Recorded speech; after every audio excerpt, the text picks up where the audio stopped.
नशिराबाद नगर परिषदेच्या मतमोजणीला या ठिकाणी सुरुवात झाली असून या ठिकाणचे चित्र एक वेगळ्या स्वरूपाचे पाहावयास मिळते आहे।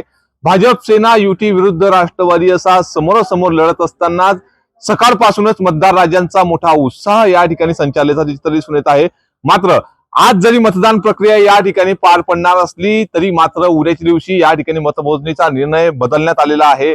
हायकोर्टाच्या आदेशानुसार सर्व नगरपालिकेची या ठिकाणी मतमोजणीची तारीख 21 डिसेंबर रोजी करण्यात आलेली आहे। त्याचमुळे नशिराबादचे नगराध्यक्ष आपल्यासोबत आहे, काही मतदार आणि काही उमेदवार देखील आपल्यासोबत आहे।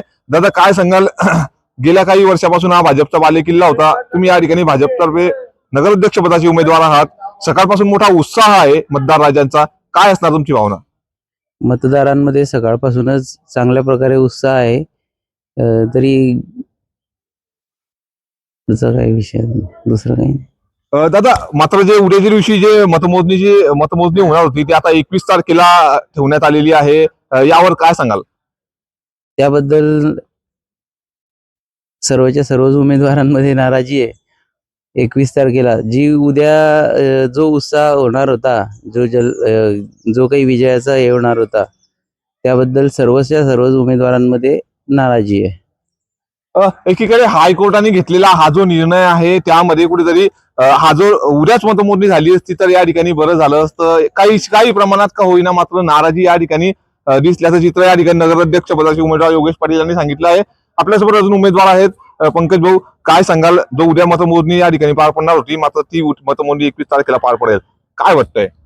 नशिराबाद नगर परिषदेची ही पहिलीच निवडणूक असल्यामुळे मतदारांमध्ये या ठिकाणी फार मोठ्या प्रमाणामध्ये उत्साह सकाळपासून आहे।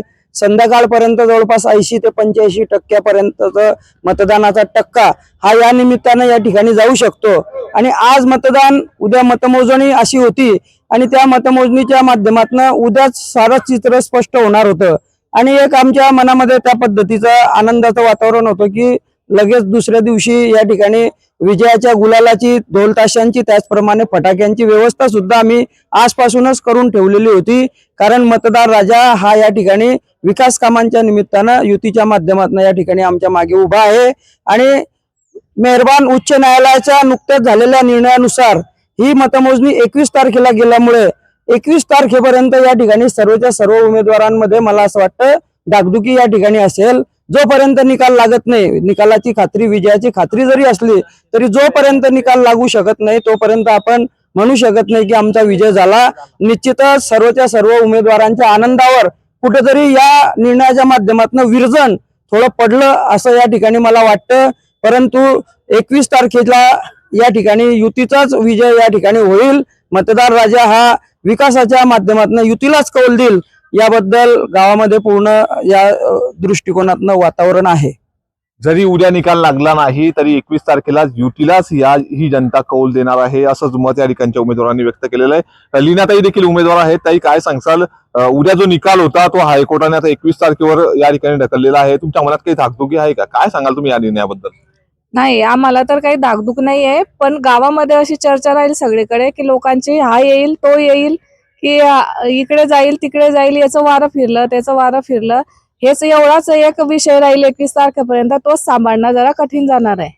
ह्या होत्या संपूर्ण नगराध्यक्ष उमेदवारांच्या प्रतिक्रिया की आम्ही उद्याची या ठिकाणी फटाक्याची, गुलालाची आणि बँडची या ठिकाणी व्यवस्था केली होती, मात्र आता हे सर्व जे सामान आहे जल्लोषाचं ते येणाऱ्या 21 तारीख पर्यंत या ठिकाणी सांभाळून ठेवावं लागेल। आणि जी धाकधुकी होती ती मनात आता 21 तारीख पर्यंत कायम राहणार आहे की उमेदवार नेमका कोण जिंकणार। मात्र 21 तारखेला नशिराबादच्या नगर परिषदेवर नेमका इतिहासात पहिल्यांदा जी झालेली नगर परिषद आहे त्यावर कोणत्या पक्षाचा झेंडा फडकतो हे आता वेट अँड वॉचच्या नंतरच समजणार आहे। नितीन नांदुरकर, न्यूज 18 लोकमत, जळगाव।